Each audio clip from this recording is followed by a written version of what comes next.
Good morning students. In today's session we are going to see electric vehicles and plug-in hybrid vehicle, PHEV technology, impact of PHEV on the grid. First we are going to see what is meant by an electric vehicle and plug-in vehicle. So the integration of electric vehicle and hybrid is another component of your smart grid system. Vehicle to grid power. Usually after generating the power by means of your renewable energy resources, the power is supplied to the EV station where the power is required to charge the electric vehicle. So vehicle to grid power uses electric drive vehicle, that is battery, fuel cell or hybrid, to provide power for specific electric markets. Vehicle to grid in the sense, from grid we will be taking the energy for charging the electric vehicle. Again, if in case of your excess charge that is available on the EV charging station, it will be transferred to the grid. That is why EV to grid or grid to EV is going to be the important service in case of the implementation of your smart grid. Vehicle to grid will provide the storage for renewable energy generation and stabilize large scale wind generation to reduce the overall emission. Here hybridization, this is the diagram showing your plug-in hybrid vehicle.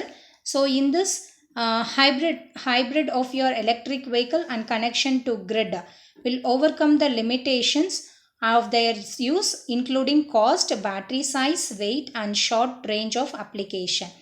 This is going to be the plug-in hybrid electric vehicle. So PHEV, it means that it replaces the use of petroleum based energy resources with a mix of your energy resources encountered in a typical electric power system.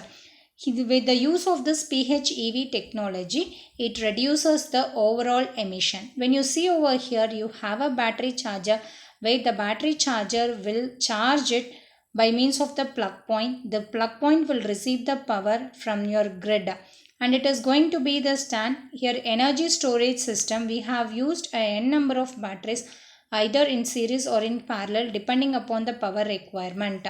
Here we have a mechanical coupling. To the mechanical coupling, a motor has been arranged. The main aim of your PHEV, that is plug-in hybrid electric vehicle, is to replace the use of petroleum based vehicle and with the mix of your energy resources, and also its overall emission is reduced. The PHEV, that is when you are using this type of structure, it has got many advantages and disadvantages when compared to other proposed solution. Here the deployment of this PHEV will has potentially a substantial positive impact on your electric power system, where your energy consumption is getting increased and offsetting petroleum fuel with alternative sources of energy. You have an electric vehicle. So this electric vehicle can be subclassified into three categories: plug-in electric vehicle, hybrid electric vehicle and battery electric vehicle.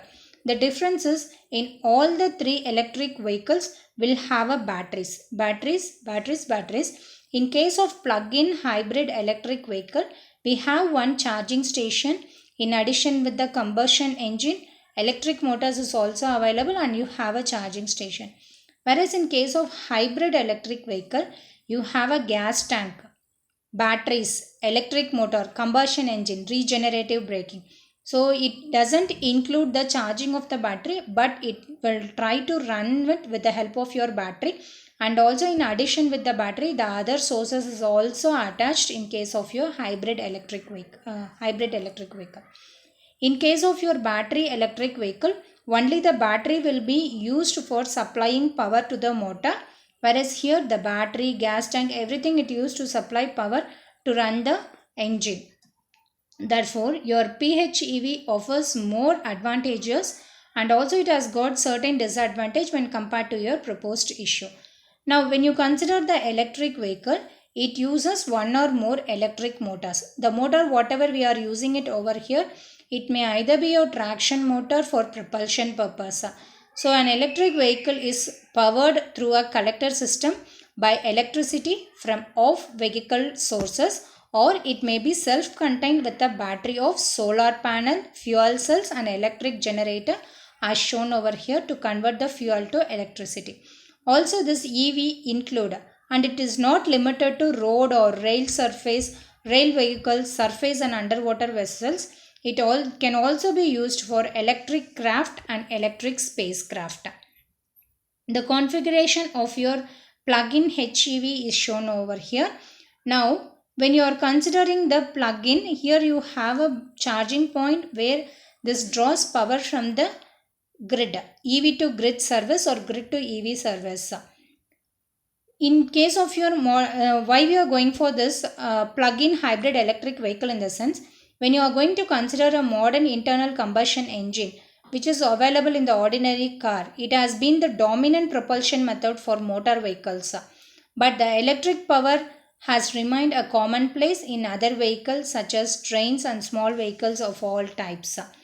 Now, just as in case, this electric vehicle comprises, it can be classified as all electric vehicle and plug-in hybrid electric vehicle. Here the configuration of plug-in hybrid electric vehicle is shown. In addition with the charging from the electric grid, here regenerative braking can also be occurred in case of your plug-in electric vehicle, where the vehicle lifestyle depends on your needs and driving habit. Whereas in case of your all India, it is the general concept of your electric vehicle. We have different types of charging, level 1 charging and level 2 charging. So we have two different types of electric vehicle, all electric vehicles and plug-in hybrid electric vehicle. All electric vehicle are powered by only one or more electric motor, whereas your plug-in electric vehicle use batteries to power an electric motor. In case of your all electric vehicle, it receives the electricity by plugging into the grid and storing it in the battery. In case of your plug-in electric vehicle, whenever the battery needs to be charged, it can be plugged in, getting charged, and it can be placed in the original position. And also it reduces the use of petroleum based vehicle, where the internal combustion engine is going to be the major role. There are different types of charging available in case of your electric vehicle. The first one is going to be your level 1 charger. Level 2, three types of charging it is available. Level 1 charger, level 2 charger and level 3 charger. It all comes under the classification of your EV charger. This is going to be the most important component in case of your electric vehicle. Why? Because your electric vehicle will take a minimum of 5 hours to get it charged. With a low mileage will become a disaster. The mileage will become very, very less. For example, an American drives, if they are going to drive it 50 km per day, then the scenario of your electric vehicle will give 90 km for full charge, and it has to be charged almost every day. With one day, if you are leaving it open, then the battery will get drained. Therefore, we need to, if I wanted to use it for the complete day, I have to use the whole day I have to charge, but 50 km per day if I am going to drive it with a range of 90 km for 90 km driving capacity. Now, in case of your electric charger, it can be plugged into the AC mains and it can be convert that AC to DC to charge the battery. But there is one more to add it. Charging is the process in which the battery and the charger should coexist. You cannot push the current inside the battery if the battery is not ready to accept. So it has to, the battery should also accept the charging current. So we have to make the battery to get it charged. Among that, you have different types of charger. The first one is going to be the level charger. In this, most of the this is going to be the most basic charger and is probably the one that you can get along with your vehicle. So along with your vehicle you will be getting. When you consider the long time to charge, it can operate at 120 volt AC. Now this 120 volt AC will be converted to DC to charge the batteries. So when we are converting, the current rating is also matters a lot. So when we are converting, the current rating is changed to somewhere around 8 to 10 amps, where you have to send the less current, that is less than your 8 amps or less than your 10 amps to make the battery charging at a sufficiently when it has to withstand for a longer time. Therefore, you need to charge the batteries throughout a day, that is throughout night, with a current less than 8 to 10 amps.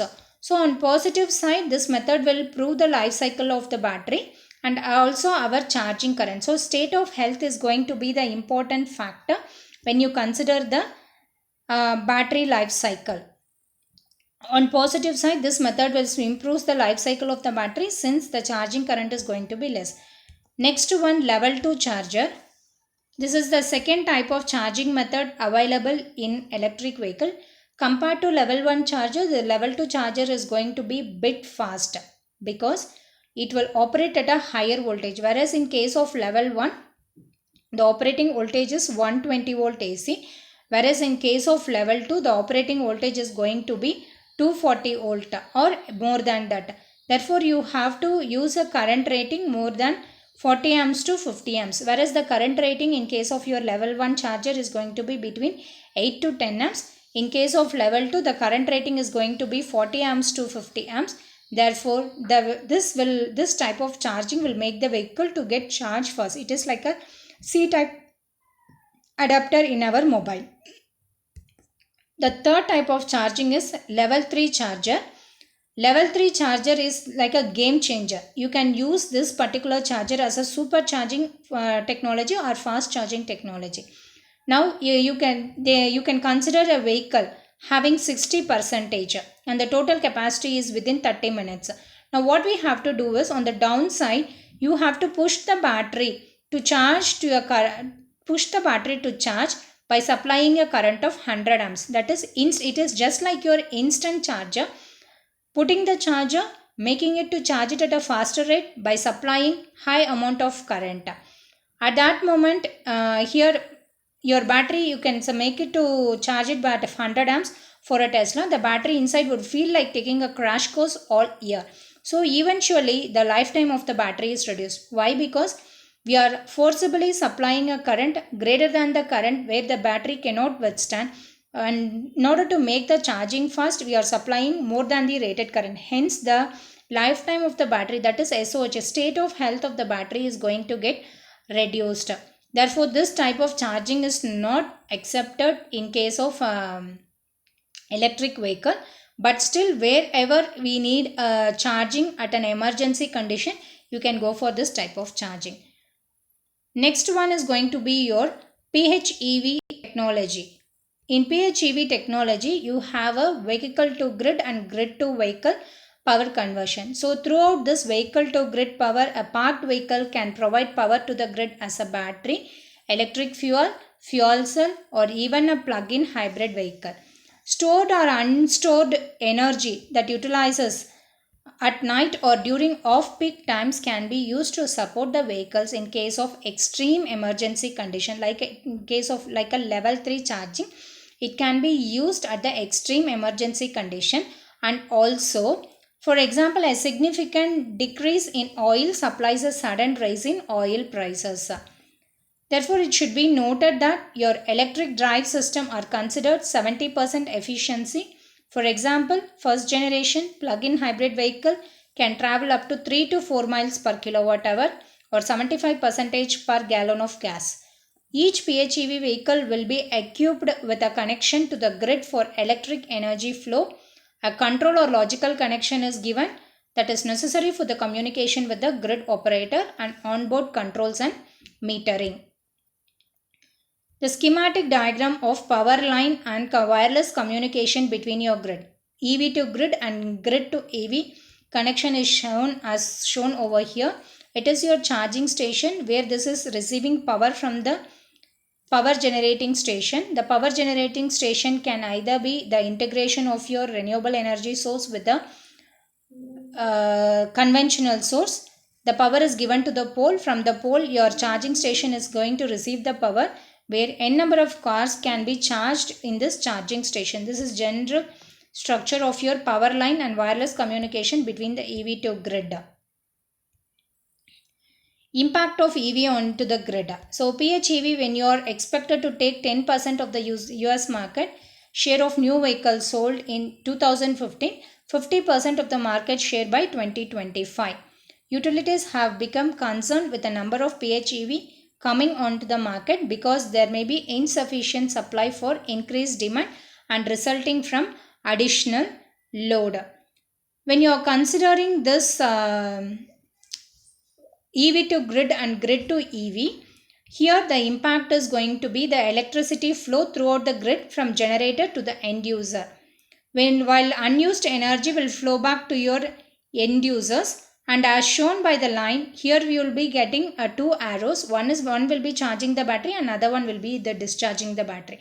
So by 2015, 10% of the electric vehicles is sold.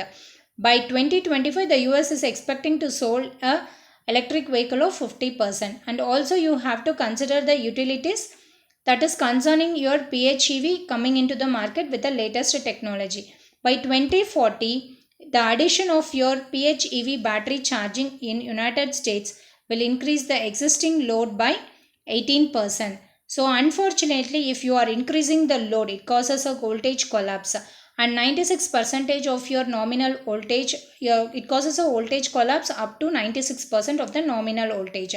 And therefore the integration of the transformer, capacitors and other power distribution devices is also required.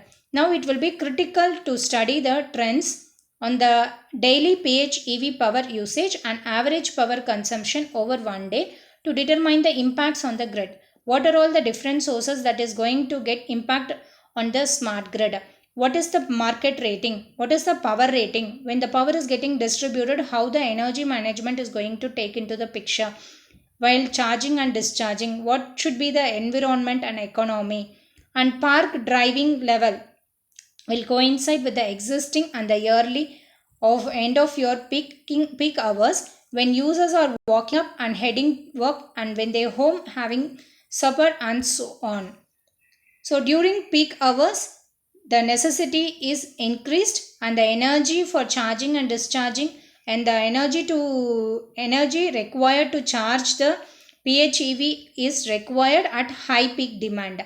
Therefore, regulation of your charging time and discharging time has to be maintained so that the stability throughout the network can be maintained in case of your EV to grid and grid to EV communication system. Thank you, students.